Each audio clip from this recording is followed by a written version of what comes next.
So ఒక మంచి నిర్ణయం తీసుకున్నారు ఇవాళ టీఆర్ఎస్వి. ముందుగా సభలో ఉన్న పెద్దలకి, అదేవిధంగా వచ్చిన విద్యార్థి నాయకులకు, పాత్రికేయులకు, ఎలక్ట్రానిక్ మీడియా ప్రతినిధులకు, మూసి పైన కొట్లాడుతున్న మిత్రులందరికీ కూడా పేరు పేరున అభినందనలు.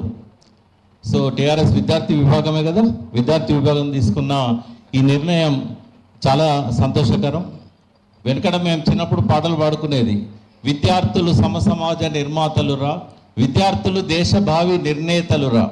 కానీ చంద్రబాబు నాయుడు పీరియడ్లో, ఆ తర్వాత అంతకంటే ముందు ఈ విద్యార్థి సంఘాలకు ఎన్నికలు ఎప్పుడైతే రద్దు చేశారో, ఒక జేఎన్యూ, సెంట్రల్ యూనివర్సిటీ లాంటి తప్ప ఎక్కడ కూడా విద్యార్థులకు ఎన్నికలు లేవు. ఎన్నికలు లేకపోయేసరికి శ్రీశ్రీ అన్నట్టుగా కొంతమంది కుర్రవాళ్ళు పుట్టుకతో వృద్ధులు, పేర్లకి పుకార్లకి షికార్లకి నిబద్ధులు, తాతగారి బామ్మగారి రేవంత్ గారి భావాలకు దాసులు, నేటి నిజం చూడలేని కీటక సన్యాసులు అని శ్రీశ్రీ తిట్టాడు. కానీ మనం టీఆర్ఎస్ తరఫున ప్రూవ్ చేయాల్సింది ఏంటంటే, కొంతమంది కుర్రవాళ్ళు పుట్టుకతో యువకులు, పావన నవ జీవన బృందావన నిర్మాతలు, వారికే మనం సాల్యూట్ చేద్దాం. మూసి మీద కొన్ని టెక్నికల్ విషయాలు, కొన్ని లీగల్ అంశాలు, ఎందుకంటే నేను అడ్వకేట్ కూడా, ఈ రెండు విషయాల మీద 4 మాటలు మీతో పంచుకుందామని వచ్చాను. ఎందుకంటే చాలామంది ఏది పడితే అది మాట్లాడుతున్నారు. మనం ఆ గైడ్లైన్స్ ప్రకారం మాట్లాడదాం, మనకు ఇబ్బంది ఏం లేదు. మనం రేవంత్ రెడ్డి ప్రభుత్వాన్ని ఏమడుగుదామంటే, ఇప్పటిదాకున్న ఎన్జిటి గైడ్లైన్స్, ఇప్పటిదాకున్న చట్టంలో ఉన్న రెగ్యులేషన్స్, గతంలో జరిగిన పొరపాట్లు అన్నింటిని దృష్టిలో పెట్టుకొని డిసైడ్ చేయమందాం. వాళ్ళు టైం కూడా ఇచ్చారు కదా, ఏప్రిల్ 15 దాకా. సో టీఆర్ఎస్వి తరఫున కూడా మీరు ఒక ప్రతిపాదన సిద్ధం చేసి సబ్మిట్ చేయండి. టీఆర్ఎస్ పార్టీ తరఫున కూడా ఒకటి సబ్మిట్ చేయాల్సిన అవసరం ఉంది. సరే, వాళ్ళు కన్సిడర్ చేస్తారా చేయరా పక్కకు పెడదాం. మనం చెప్పలేదనే ఒక అపవాదం మన మీద అవసరం లేదు, సబ్ కమిటీ కాబట్టి. నంబర్ 1 ఏంటంటే, ఈరోజు వరకు భారతదేశంలో ఎటువంటి రెగ్యులేషన్స్ కూడా, ఎటువంటి నోటిఫికేషన్ కూడా చేయలేదు. ఒక నదికి ఇంకా దారుణం ఏంటంటే, నదికి బఫర్ జోన్ ఉండదు. బఫర్ జోన్ అనేది చెరువులకు ఉంటుంది, నిల్వ ఉన్న నీటికి బఫర్ జోన్ ఉంటుంది. బట్ ఈ గుడి ప్రభుత్వానికి ఏంటంటే ఇప్పటికి కూడా సోయి లేదు. మన సిడబ్ల్యూసీ వాళ్ళు ఒక లేఖ రాశారు, మూసీకి ఫ్లడ్ ప్లేన్స్ ఏమున్నాయంటే ఒకరికొకరు మాట్లాడుకుంటామని నన్ను అడిగారు. ఫ్లడ్ ప్లేన్ అంటే ఏంటి సార్ అని. అంటే వరద వచ్చినప్పుడు ఎంత దూరం అయితే వరద పోతుందో అది ఫ్లడ్ ప్లేన్. అది డిసైడ్ చేయలేదు. టీఆర్ఎస్ గవర్నమెంట్లో భారతదేశంలో మొట్టమొదటిసారికి నదికి బౌండరీస్ డిసైడ్ చేశారు. ఒక మన తెలంగాణలోనే కాదు, ప్రపంచంలో భారతదేశంలో కూడా ఏ నదికి బౌండరీస్ లేవు. ఎందుకంటే సాయిల్ ఎరోజన్ అనేది ప్రతి సంవత్సరం జరుగుతూ ఉంటుంది. ఈ నది ఇక్కడ నుంచి ఇక్కడి వరకే ఉండాలని ఎక్కడ కూడా ఇప్పటివరకు డిసైడ్ చేయలేదు.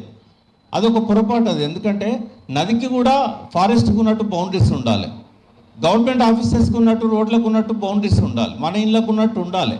ముందుగా ఈ సమావేశాన్ని అధ్యక్షత వహిస్తున్నటువంటి తమ్ముడు గౌరవనీయులు గెల్లు శ్రీనివాస్ యాదవ్ గారు, అదేవిధంగా ఈ సమావేశంలో మనందరినీ చైతన్యపరిచేందుకు, మార్గదర్శనం చూపించేందుకు విచ్చేసినటువంటి తెలంగాణ మేధావి ప్రకాష్ గారు, అదేవిధంగా బీఆర్ఎస్ ప్రధాన కార్యదర్శి doctor RS Praveen garu, retired professor and vice chancellor of Osmania university professor Ravinder garu, former chairman of the council for higher education professor Limbadri garu, వివిధ విద్యార్థి సంఘ నాయకులు జీవీఎస్ రాజేష్ గారు, హంస సైదులు గారు, టిఎస్యు నల్గొండ అంజు గారు, టీవీఎస్ శ్రీకాంత్ గారు, ఎస్ఎస్యు నవీన్ గారు, పీడిఎస్యు సుమిత్ గారు, డివైఎఫ్ అధ్యక్షుడు రమేష్ గారు, ఇంకా చాలామంది మిత్రులందరికీ కూడా పేరు పేరున హృదయపూర్వకంగా నమస్కారం. గెల్లు శ్రీనివాస్ నాకు బాగా దగ్గర,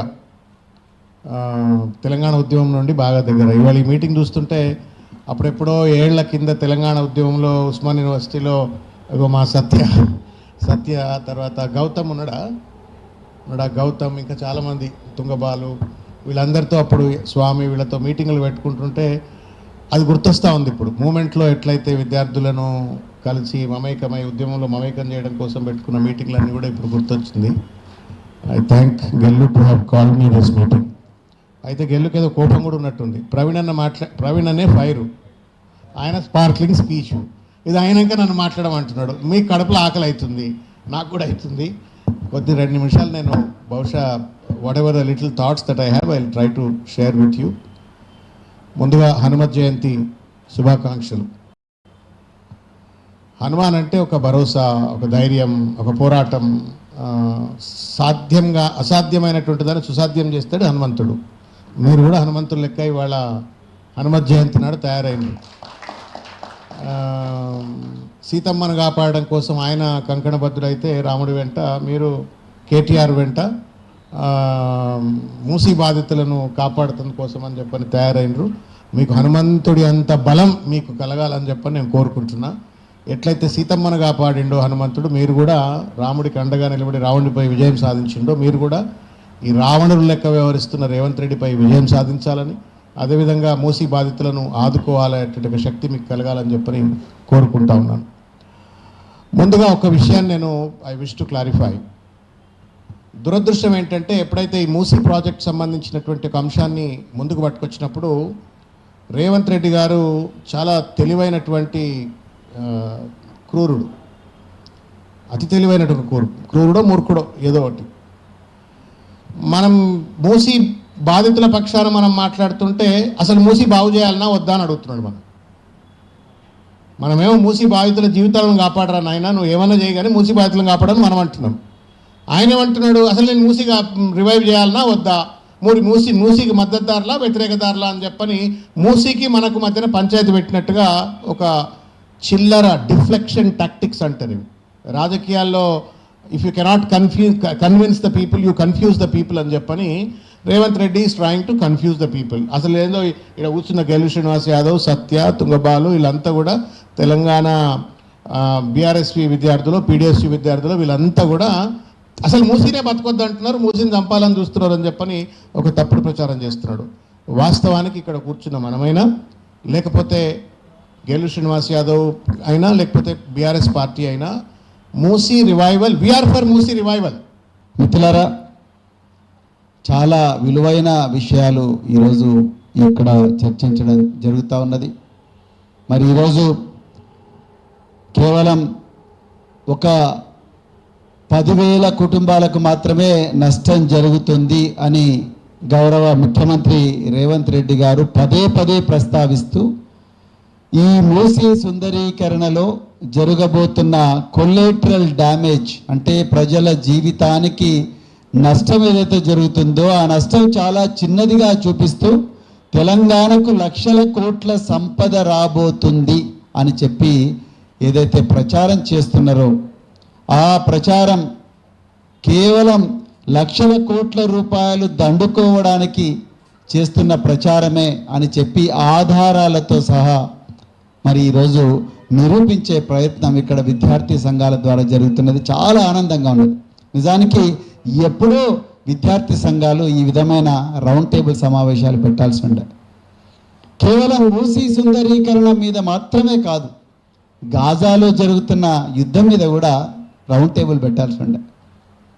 అదేవిధంగా ఈరోజు అమెరికా ఇరాన్ మధ్యలో జరుగుతున్న యుద్ధం, తద్వారా ప్రపంచం మీద, మరి ముఖ్యంగా పేద ప్రజల మీద జరుగుతున్న ఏదైతే దుర్మార్గం ఉందో, వాళ్ళ జీవితాలు ఎట్లా శిథిలమైపోతున్న యుద్ధాల వల్ల, మరి దాని గురించి కూడా రౌండ్ టేబుల్ పెట్టాల్సి ఉండే.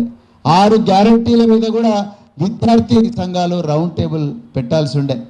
అదేవిధంగా 8,000 కోట్ల బకాయిలు ఏవైతే ఉన్నాయో, 10,000 కోట్ల బకాయిలు, వాటి మీద కూడా రౌండ్ టేబుల్ సమావేశం పెట్టాల్సి ఉండే. 127 మంది విద్యార్థులు విగత జీవులుగా మారింది.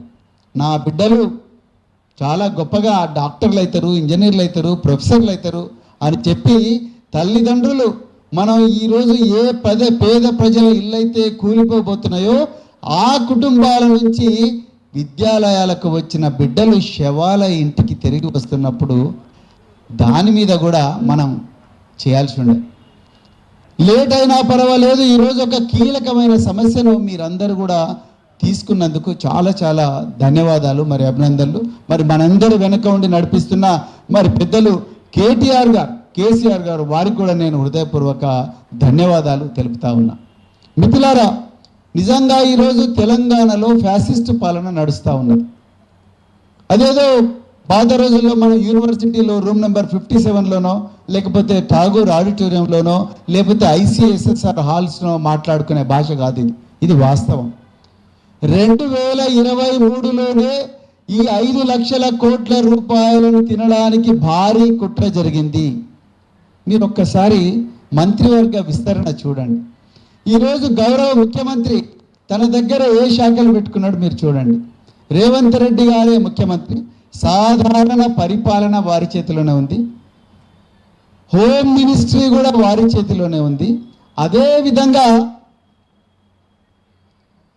Municipal administration and urban development కూడా వారి చేతిలోనే ఉన్నది. అంటే 1 కోటి పాపులేషన్, 1,10,00,000 మంది ప్రజలు ఏ ప్రాంతాల్లో అయితే నివసిస్తున్నారో అంటే సగం తెలంగాణ నివసిస్తున్న పాపులేషన్ ప్రభావితం చేసే మున్సిపల్ శాఖ వారి చేతిలోనే పెట్టుకున్నారు. అదేవిధంగా మరి హోంశాఖ వారి చేతిలోనే పెట్టుకున్నారు. జనరల్గా ఏ ముఖ్యమంత్రి కూడా హోంశాఖ తన దగ్గర పెట్టుకోరు. ఇక పొంగులేటి శ్రీనివాసరెడ్డి గారి శాఖలు చూడండి. రెవెన్యూ శాఖ, సమాచార పౌర సంబంధాల శాఖ. ఇది కాకతాళీయంగా జరిగిన వ్యవహారం కాదు. నేను దానికి కొన్ని ఆధారాలు ఇస్తాను మీకు. ఈ ప్రభుత్వం అధికారంలోకి వచ్చిన వెంటనే వాళ్ళు మొట్టమొదట సంతకాలు చేయాల్సిన ఫైల్స్ ఏమిటి? 6 గ్యారంటీలు. 6 గ్యారంటీల మీద సంతకాలు జరగాలి. 420 హామీలు కాంగ్రెస్ మేనిఫెస్టోలు ఇచ్చిండ్రు, వాటి మీద సంతకాలు జరగాలి. వాటికి కావలసిన నిధులు ఏ విధంగా సేకరించాలన్న విషయాల మీద సంతకాలు జరగాలి. కానీ అవేవి జరగలేదు. మరి జరిగినవేంటి? మొట్టమొదట రాగానే లగచర్ల,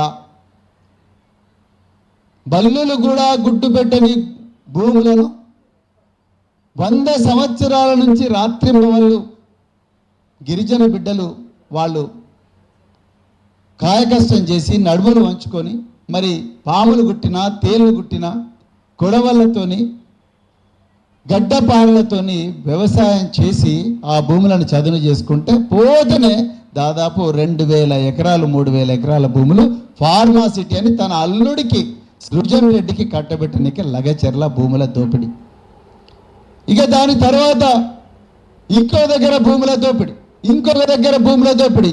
ఇంతకుముందు ఒక సోదరుడు చెప్పిండు, హైదరాబాద్ నగరం నడిబొట్టున పరిశ్రమలు బాగా డెవలప్ కావాలని చెప్పి 9,292 ఎకరాల భూమిని రకరకాల ప్రభుత్వాలు సేకరిస్తే ఆ భూములను హిల్ట్ పేరు మీద హైదరాబాద్ ఇండస్ట్రియల్ ల్యాండ్ ట్రాన్స్ఫర్మేషన్ అని చెప్పి హిల్ట్ పేరు మీద దాన్ని రియల్ ఎస్టేట్ కంపెనీలకు కట్టబెట్టే కుట్ర జరుగుతూ ఉన్నది. తెలంగాణ తొలి ముఖ్యమంత్రి కేసీఆర్ గారు 16,000 ఎకరాలను ఫార్మాసిటీలు మరి ఇతర పరిశ్రమలను డెవలప్ చేయాలని చెప్పేసి భూములు సేకరిస్తే పోచారం దగ్గర ఆ భూములను ఫ్యూచర్ సిటీ పేరు మీద వాటిని గుంజుకొని ఆ ఫార్మా కంపెనీలు ఎవరికైతే అలాట్ అయినాయో వాళ్ళని కూడా బయటికి పారదొడ్డారు. ఏ విధంగా అయితే రియల్ ఎస్టేట్ ఏజెంట్లు భూములు తీసుకొని వాటికి రోడ్లు ఇస్తారో ఆ విధంగా 16 ఎకరాల భూమికి 4,000 కోట్ల రూపాయలతోని ఇప్పుడు రోడ్లు వేస్తున్నట్టు అవి సీఎం రమేష్ అనే ఆంధ్ర ప్రాంతం కాంట్రాక్ట్కి ఇచ్చింది. ఇవన్నీ కూడా మనము కాకతాళీయంగా జరుగుతున్న సంఘటనలు కావు. అందులో భాగమే ఈరోజు మూసీ సుందరీకరణ. 3,200 ఎకరాల భూమిని సేకరిస్తున్నారు.